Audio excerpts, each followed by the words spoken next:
탈출기 전체 내용 중에서 거의 3분의 1에 가까운 분량이 인류 최초로 지어진 하느님의 거처인 성막에 대한 내용입니다. 비록 우리가 읽기에는 지루할지 몰라도 당시 이스라엘 백성들에게는 그만큼 중요했겠죠.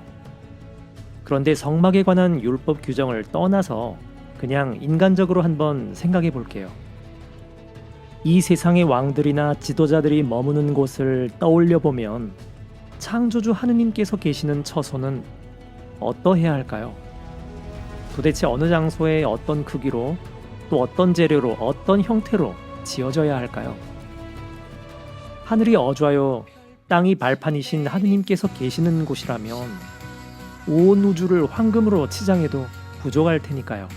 그런데 정작 하느님께서 요구하신 조건대로 짓고 보니 너무나 당황스럽게도 초라한 이동식 천막이 나왔습니다.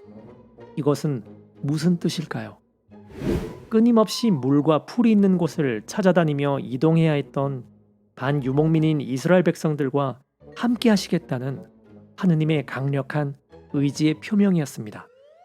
한낮의 뜨거운 햇볕과 밤의 차가운 이슬, 그리고 늘 휘몰아치는 모래구덩이 속에서도 당신 백성들과 함께 하겠다는 야훼 하느님 당신 이름의 실현이었습니다. 자, 그럼 성막의 구조에 대해서 알아볼까요? 우선 성막은 시나이 산에서 일어난 사건의 형태를 그대로 본뜬 모습입니다. 시나이 산에서 백성들은 산 아래에 있었고 장로들은 중턱까지, 그리고 모세만이 하느님을 만나는 산 꼭대기에 머물렀던 것처럼 성막도 마찬가지였습니다. 백성들은 구원의 장소를 상징하는 성막 주위에 울타리를 친 구역까지만 들어올 수 있었고 제사를 담당하는 사제들만이 성막 안으로 들어올 수 있었습니다. 성막 내부는 다시 거룩한 곳인 성소와 가장 거룩한 곳인 지성소로 나뉘어지는데 오직 대사제만이 계약의 궤가 모셔진 지성소에 들어갈 수 있었습니다. 그것도 1년에 한 번 속죄일에 제사를 드리기 위해서만 들어갔습니다.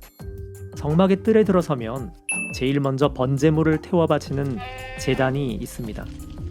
대사제와 사제들이 성막 안에서 드리는 제사와 별도로 백성들 역시 번제 제단 주위에 함께 모여 자신들을 위한 속죄 행위에 참여할 수 있게 한 것입니다. 그리고 다음은 손과 발을 씻는 물두멍이 있습니다. 이것은 사제들이 거룩한 장소인 성막으로 들어서기 전에 새 속에서 묻은 온갖 더러움을 씻고 깨끗하고 정갈한 마음을 가지기 위한 것입니다. 마치 성당에 들어서기 전에 성수를 찍는 것과 같은 의미겠죠. 성막 안에 들어서면 바로 오른쪽에 보이는 것이 안식일 제사 때 바칠 빵을 놓아두는 제사상입니다.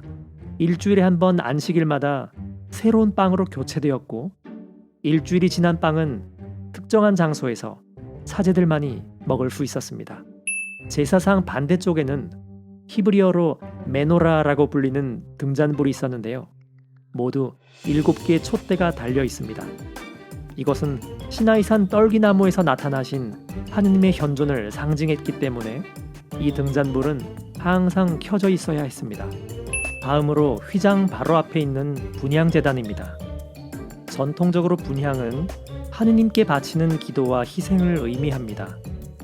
아마도 이것은 동서남북 온 세상에서 바치는 백성들의 기도를 모아서 하느님께 올려드린다는 뜻으로 해석됩니다. 자, 이제 성소를 지나서 마지막 지성소로 들어갑니다. 우선 성소와 지성소 사이는 휘장으로 완전히 가려져 엄격하게 구분되어 있습니다. 휘장은 두께만 9cm가 넘을 정도로 굉장히 무겁고 튼튼하게 제작되었는데요. 그만큼 이 휘장이 가리고 있는 지성소가 중요하다는 뜻이겠죠. 휘장을 수놓은 4가지 색깔은 유다교 전통의 해석에 따르면 창조된 세상을 의미합니다. 이 휘장이 물질 세계와 천상 세계를 구분한다는 것이죠. 다시 말해 계약의 궤가 모셔진 지성소는 하느님이 현존하시는 천상 세계라는 것입니다. 지성소 안쪽에는 아카시아 나무로 제작되어 금으로 입혀진 계약의 궤가 있었습니다. 계약의 궤 속에는 십계명 말씀이 새겨진 돌판이 들어 있었고, 그래서 이 계약의 궤는 하느님의 현존을 직접적으로 드러내는 표지였습니다. 만약 이것을 현재 시간에 적용해 본다면 아마도 성당 안에 있는 감실 정도 되지 않을까 싶습니다. 다음으로 계약의 궤를 덮는 덮개는 속죄판이라고 불렀습니다. 왜냐하면 1년에 한 번 돌아오는 속죄의 날에 대사제가 이곳에 동물의 피를 뿌리며 백성들을 대신해서 하느님께 용서를 청하는 기도를 했기 때문입니다. 이 속죄판 윗부분에는 자신들의 두 날개로 계약의 궤를 덮고 있는 그런 형상을 한 두 명의 커룹이 조각되어 있었습니다. 자, 이 커룹이란 존재는 구약에 나타나는 천사입니다. 그 말을 복수로 사용하면 케루빔이 됩니다. 특이한 점은 하느님께서는 분명 우상들을 만들지 말라고 하셨는데 이번에는 거꾸로 당신께서 직접 커룹을 제작하라고 하셨다는 것이죠. 자, 그렇다면 하느님께서 십계명에서 말씀하신 의미가 여기서 더 분명하게 드러납니다. 보이지 않는 영적인 하느님을 보이는 형태로 직접 형성화한 우상을 경계하신 것이죠. 다른 말로 하느님을 직접 형성화한 것이 아니라면, 그러니까 하느님을 공경하는 데 쓰이는 물건들이라면 사용할 수 있다는 것을 보여줍니다. 그런 물건들을 통칭해서 성상 혹은 성물이라고 합니다. 그렇다 하더라도 성상을 직접 신격화해서 숭배하는 행위와 성상을 통해 하느님을 떠올리며 기도하는 공경의 행위는 당연히 구분되어야겠죠. 자, 지금까지 살펴본 성막과 그 내부의 여러 가지 성물들이 가지는 의미 중에서도 가장 중요한 것을 꼽아보라면 아마도 이것이 아닐까 하는데요. 이제 더 이상 하느님은 하늘 위에만 계시는 분이 아니라 우리 삶 한가운데, 우리가 걷는 이 길 한가운데에서 만날 수 있는 분이 되었다는 것입니다. 그래서 이 성막은 그 규모와 형태를 떠나서 그 존재만으로도 당시 이스라엘 백성들에게는 어마어마한 자긍심과 힘을 안겨주었을 겁니다. 그들에게 있어서 성막이란 마치 신약의 구세주 강생과도 같은 그런 사건이었을 테니까요. 하지만 여기서 한 가지 꼭 알아두어야 할 것이 있습니다. 그것은 성막을 지칭하는 히브리어 단어 속에 잘 나타나 있는데요. 성경에서 성막이나 그 성막 속에 거주하다라는 표현을 쓸 때는 샤칸이라는 단어를 사용합니다.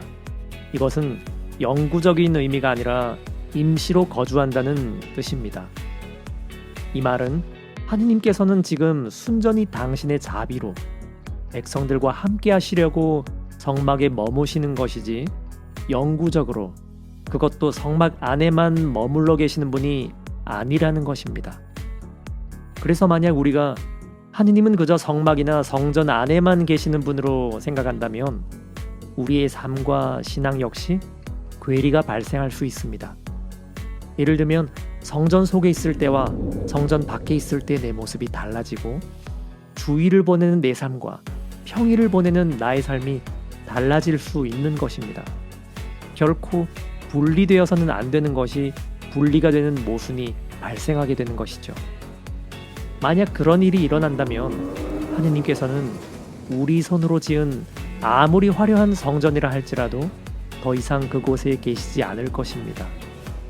하지만 반대로 우리가 한결같은 태도로 하느님을 찾고 바라는 삶을 살아간다면 그곳이 어떤 곳이라도, 심지어 마굿간이라 할지라도 하느님께서는 우리와 함께 머무실 것입니다. 그런 분이 바로 하느님이십니다. 이상 하느님의 첫 번째 거처 성막 이야기였습니다.